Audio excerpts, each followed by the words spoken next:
अस्सलाम वालेकुम जी dear students. Next जो हमारा एम्पलीफायर का पार्ट है वो है non inverting mode of amplifier.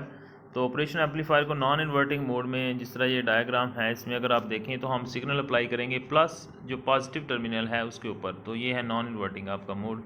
Negative side जो होगी उसमें हम एक्चुअली अपनी गेन के रेजिस्टेंस को सेट करेंगे RF R1, ठीक है। तो यहाँ पे भी हमने नोडल एनालिसिस का ही सहारा लेना है कि करंट जो एंट्रिंग करंट है वो लीविंग करंट के बराबर है। तो स्टार्ट करते हैं जी। यहाँ से हम अगर नॉन इन्वर्टिंग में देखें आपको पता है फेज शिफ्ट नहीं आएगा। VI negative over R1 is equal to V out minus VI negative over RF, ठीक है। ये आपका इनपुट साइड पे जो करंट है ये आप इस तरह से इसको देख सकते हैं। जो हमारा इनपुट साइड पे I1 करंट है, एक्चुअली करंट आउटपुट साइड से इस तरफ फ्लो कर रहा है, तो ठीक है। आपका जो IF करंट है वो I1 के इक्वल होगा, ठीक है। और I1 करंट को आप लिख सकते हैं VI negative minus zero divided by R1, ठीक है। और IF करंट को लिख सकते हैं आप V not minus VI negative divided by RF, ठीक है। VI नेगेटिव माइनस ज़ीरो चूँकि ग्राउंड साइड है over R1, VI not minus VI negative over RF। यहाँ से वो कहता है कि V नॉट आपका नॉर्मली जो हमने देखा है gain multiplied by VI plus minus VI negative यानी डिफरेंस के साथ। तो यहाँ पे चूँकि हमारे पास VI नेगेटिव अगर हम देखें, हम कहते हैं जी गेन हमारी इन्फिनिट होती है, इसका मतलब है V आउट ओवर A क्या होगा, इन्फिनिट ज़ीरो, ठीक है। ए चूँकि ए हमारा इन्फिनिट है तो समथिंग ओवर इन्फिनिटी ज़ीरो हो जाएगा। तो VI नेगेटिव जो है वो एक्चुअली बराबर होगा VI प्लस के। ये दोनों आपस में अगर ग्राउंड है तो वर्चुअली ग्राउंड उसको हम कह देते हैं, ठीक है। VI नेगेटिव जो है VI प्लस के इक्वल होगा।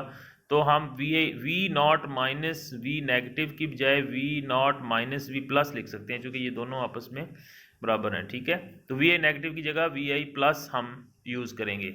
VI plus over R1 is equal to V not minus VI plus over RF। तो इसको आप रीअरेंज करें सिंपली VI प्लस वाले को, तो आपके पास ये वाली इक्वेशन जो है वो सिंपल आपके सामने आ जाएगी। V नॉट ओवर VI जो है वो या VI प्लस या VI लिख सकते हैं।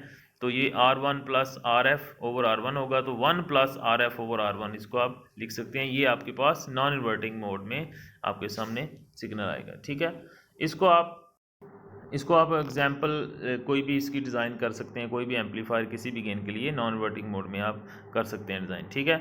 अब वोल्टेज फॉलोअर, आगे एक टॉपिक है वोल्टेज फॉलोअर। वोल्टेज फॉलोअर क्या है कि आप RF को रिमूव करके डायरेक्ट फीड करते हैं, इसको कहते हैं यूनिटी फीडबैक या यूनिटी गेन, ठीक है। इनपुट सिग्नल इधर अप्लाई करें तो जो आपने इनपुट अप्लाई किया वही आउटपुट पे आपको रिसीव हो जाएगा। अगर आप इसको मैथमेटिकली देखें तो आपकी जो गेन जो RF है 1 प्लस RF ज़ीरो है, तो आपके पास V out over VI equal to 1 हो जाएगा, यानी इनपुट इक्वल टू आउटपुट। तो इसका एडवांटेज क्या है, इसको कहते हैं फॉलोअर, बफर भी कहते हैं। इसका एडवांटेज ये होता है क्योंकि इसकी इनपुट में वेरी हाई इम्पीडेंस होती है, तो कोई भी जो नॉइज़ वगैरह है या सोर्स की रेजिस्टेंस अगर ज़्यादा है तो हाई इनपुट इम्पीडेंस होने की वजह से ये अच्छा सिग्नल इसके क्रॉस ड्रॉप होता है और वही आगे रिसीव हो जाता है। तो इनडायरेक्ट वे से ये गेन को एम्पलीफाई करता है, लेकिन वोल्टेज गेन नहीं होती। आपको करंट गेन जो है वो इस एम्पलीफायर से मिल सकता है, आपको वोल्टेज गेन बराबर ही रहेगी। इससे नॉइज़ वगैरह जो है वो फिल्टर हो जाएगा, क्योंकि आप देख सकते हैं सेम अगर इनपुट आउटपुट के बराबर है तो आपको एडवांटेज क्या होगा कि उसमें से नॉइज़ जो है वो सेपरेट हो जाएगा due to passing through this filter, ठीक है।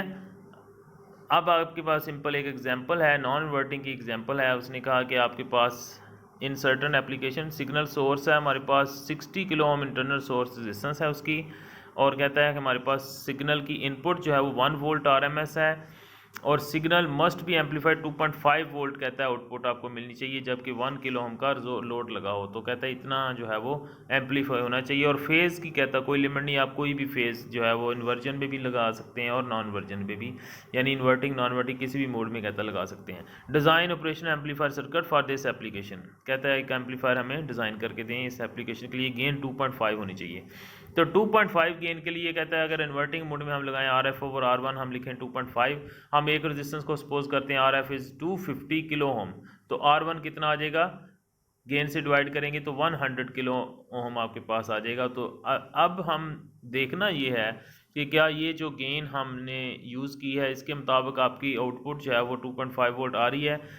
एक्चुअली वो नहीं आ रही, क्योंकि सोर्स की रेजिस्टेंस जब आप शामिल करेंगे तो आपका सिग्नल जो है एक्चुअली वी आई जो है वो होगा R1/R1 प्लस RS। 1 वोल्ट आपका इनपुट सिग्नल है, तो कहता है कि आपका सिग्नल जो है वो रिड्यूस हो जाएगा 0.625। जब आपका इनपुट ही सिग्नल रिड्यूस होगा तो आपकी आउटपुट जो है वो गेन अगर आप दोबारा से कैलकुलेट करें RF/R1 इंटू दिस इनपुट, तो आपकी तो गेन 1.56 हो गई है। इसका मतलब है हमें 2.5 चाहिए थी, ये 1.56 हो गई है, तो 1 से इतने परसेंट जो है वो कम हो गई है, ठीक है, 0.6 रह गई 1 से। तो इसका एक तरीका ये अपने डिज़ाइन को हम रीडिज़ाइन करें कि दोबारा से गेन ज़्यादा रखें इतनी कि ये वाला फैक्टर जो है वो बराबर हो जाए। तो इसका तरीका ये है कि 0.625 को आप डिवाइड 2.5 आपको चाहिए थी, 2.5 को डिवाइड कर दें 6.625 पे, फिर जो गेन आती है उसके लिए दोबारा डिज़ाइन कर लें, ठीक है। या दूसरा तरीका एक और एम्पलीफायर लगा दें जिसकी गेन जो है वो ऑलमोस्ट, अगर ये 0.625 है, इसको 1 करने के लिए हमें दोबारा इसको 1.6 से मल्टीप्लाई करना पड़ेगा, ठीक है। तो 1.5 या 1.6 के लिए एक और एम्पलीफायर बना लें, उसके लिए इसको दोबारा से आगे उसके सीरीज़ में लगा दें, तो फिर आपकी गेन सेम आपको रिसीव हो जाएगी। उसने ये इस तरह से किया है।